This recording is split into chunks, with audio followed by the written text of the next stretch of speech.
Hai Interisti, Forza Inter. Kembali lagi dengan channel Update Inter, channel yang akan membahas informasi terbaru dari Inter Milan khusus untuk Anda. Dan inilah berita hari ini.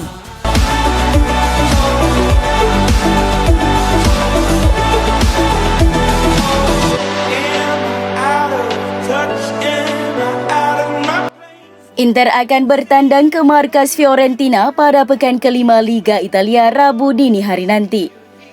Pertandingan di Artemio Franchi ini dijadwalkan kick-off pukul 1.45 waktu Indonesia Barat. Fiorentina bukan lawan yang mudah. Setelah ditekuk AS Roma 1-3 pada pekan pertama, tim besutan Vincenzo Italiano mencatatkan 3 kemenangan beruntun dengan skor 2-1 atas Torino kandang, Atalanta tandang, dan Genoa tandang. Dusan Vlahovic adalah top skor sementara Fiorentina di Serie A musim ini dengan torehan 3 golnya. Mantan pemain AC Milan Giacomo Bonaventura sejauh ini juga berkontribusi positif dengan 1 gol dan 2 asisnya. Di Serie A musim ini Inter belum terkalahkan dengan catatan menang 3 kali dan sekali seri. Kepercayaan diri para pemainnya juga melonjak usai membantai Bologna. Namun, mereka tak boleh terlena karena sudah ada lawatan sulit ke markas Fiorentina menunggu di depan mata. La Viola kemungkinan tidak akan diperkuat duo gelandang Gaetano Castrovilli dan Eric Pulgar yang sedang memulihkan cedera selepas duel melawan Genoa. Dari kedua nama itu, Castrovilli sangat besar berpeluang absen. Jenderal lapangan tengah tetap dipercayakan kepada Lucas Torreira. Sementara itu kelelahan melanda skuad Inter sehingga 3 pilar terpaksa tidak dibawa ke Florence. Joaquin Correa mengalami memar usai laga melawan Bologna, sedangkan Arturo Vidal dan Stefano Sensi bermasalah dengan otot. Inter pun akhirnya membawa pemain Primavera Mattia Sangalli. Terlepas dari itu, Simone Inzaghi tidak terkendala dengan skuad regulernya. Lini tengah tetap dipimpin Marcelo Brozovic bersama Nicolo Barella dan Hakan Calhanoglu. Edin Dzeko kembali tampil sebagai starter bersama Lautaro Martinez di lini penyerangan.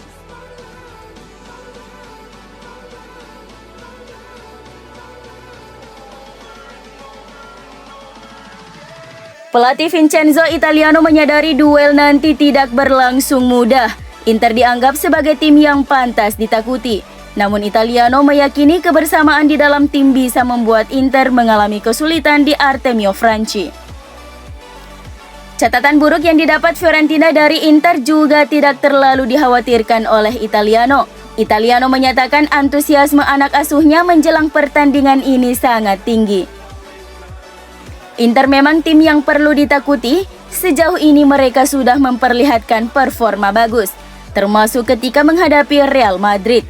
Tapi ini Fiorentina baru. Kami tidak perlu memikirkan masa lalu. Kami harus memikirkan masa depan karena tak ada tim yang sempurna setelah 4 hari lalu bertanding, tutur Italiano. Sebaliknya Inter datang ke Florence dengan kepercayaan diri tinggi usai menggasak Bologna 6-1. Inzaghi sempat merasakan kekhawatiran terhadap performa anak asuhnya karena mereka dikalahkan Madrid di Liga Champions. Namun akhirnya, ia merasa lega setelah melihat skor akhir. Selain itu, penggawa Inter juga mempunyai catatan pribadi positif bila bertemu Fiorentina. Hakan Calhanoglu mencetak 4 gol ke gawang La Viola. Begitu juga dengan Ivan Perisic. Mereka tentu ingin melanjutkan torehan tersebut. Bek Inter Skriniar dikabarkan telah menyepakati pembaruan kontrak dengan Nerazzurri. Hal ini diungkapkan oleh Sport Mediaset bahwa bek berusia 26 tahun ini kemungkinan besar akan menandatangani pembaruan kontraknya di Inter dalam beberapa minggu ke depan. Inter tampaknya tidak lagi berencana melepas pemain kunci mereka setelah penjualan Lukaku dan Hakimi yang memicu kontroversi di bursa transfer musim panas kemarin. Mereka bergerak cepat untuk merampungkan kontrak baru bek Slovakia tersebut, yang akan membuatnya berkomitmen membela klub hingga akhir Juni 2025 mendatang. Selain itu, gajinya juga bakal dinaikkan dari 3 juta euro per musim menjadi 4 juta euro per musim plus bonus. Skriniar menampilkan performa kuat di awal musim ini di bawah asuhan pelatih Simone Inzaghi. dan manajemen sangat senang dengan loyalitas sang pemain terhadap klub sejauh ini.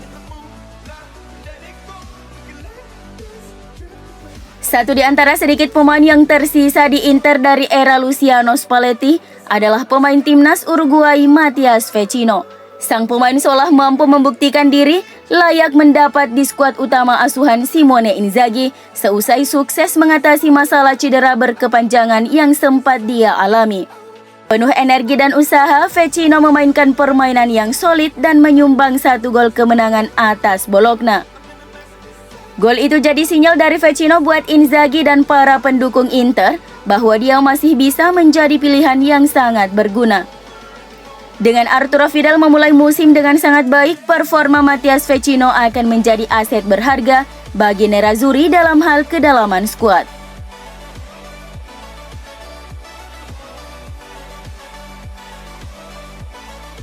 Banyak kekhawatiran yang muncul tentang kekuatan Inter selepas kepergian Achraf Hakimi. Mesti diakui, Achraf Hakimi merupakan satu di antara bek sayap kanan terbaik di dunia saat ini. Peran sentral Hakimi menjadi satu di antara kunci kesuksesan Nerazzurri meraih Scudetto musim lalu. Pemain penggantinya di Inter, pemain timnas Belanda Denzel Dumfries, harus membuktikan diri mampu menjadi sosok tepat mengisi peran vital pemain asal Maroko itu. Momen pembuktian itu agaknya datang pada Sabtu malam di laga melawan Bologna. Kuat dan berani seperti mesin turbo, mantan pemain PSV itu mampu merobek Bologna serta memberikan assist untuk rekan satu timnya. Jika Denzel Dumfries terus menampilkan performa seperti ini, kepergian Achraf Hakimi bukan lagi menjadi hal yang harus disesali oleh Interisti, pendukung setia Nerazzurri. Meskipun usianya sudah berada di level gaek, si angsa dari Bosnia Edin Dzeko menunjukkan kualitas mencetak golnya masih jauh dari kata memudar. Edin Dzeko seolah mampu menjawab kritik kalau dia bukan lagi penyerang yang mematikan. Masuk dalam skuad utama Inter melawan Bologna menyusul cederanya Joaquin Correa, Dzeko mengantongi 2 gol saat menghancurkan Bologna di San Siro. Memang Edin Dzeko bukanlah pemain tercepat akhir-akhir ini, tetapi permainan di lini pertahanan lawan dan kualitas mencetak golnya menambah kekuatan nyata pada gudang senjata yang dimiliki skuad asuhan Simone Inzaghi. Sejumlah eksperimen dilakukan pelatih Simone Inzaghi pada laga melawan Bologna. Hasilnya, terbuka opsi untuk menjadikan Denzel Dumfries dan Federico Di Marco menjadi starter. Ivan Perisic dan Matteo Darmian memang pemain senior yang punya pengalaman lebih banyak, namun dengan metode dan pendekatan permainan yang dijalankan Inzaghi, 2 nama tersebut terbukti lebih tepat. Hal itu terbukti lewat aksi Di Marco dan Dumfries menyumbang assist pada laga melawan Bologna. Kecepatan, kekuatan, kemampuan untuk mengumpan bola dan juga naik turun lapangan adalah keterampilan yang dimiliki oleh Di Marco dan Dumfries. Keduanya, meskipun mereka dapat dirotasi untuk menjaga kebugaran mereka pada waktu tertentu, layak menjadi starter bagi Inter di Liga Italia. Meski sudah mencetak 14 gol tertinggi di Liga Italia Serie A, Nerazzurri tidak bisa mencetak gol saat laga Rabu malam di Liga Champions melawan Real Madrid. Sebuah anomali yang menuntun Inter kekalahan menyakitkan. Gol menyesakkan dari Rodrigo di menit-menit akhir membuat Inter kalah. Sebuah hal yang benar-benar menjadi pukulan keras setelah Nerazzurri mengendalikan permainan. Laga berikut Inter menghadapi Shakhtar dan Sheriff. Inter tak boleh lagi membuang-buang peluang. Laga melawan Madrid seharusnya menjadi pelajaran bagi Inter bahwa di level teratas sepak bola Eropa, mereka harus memanfaatkan keunggulan mereka saat berada di puncak dan menciptakan peluang.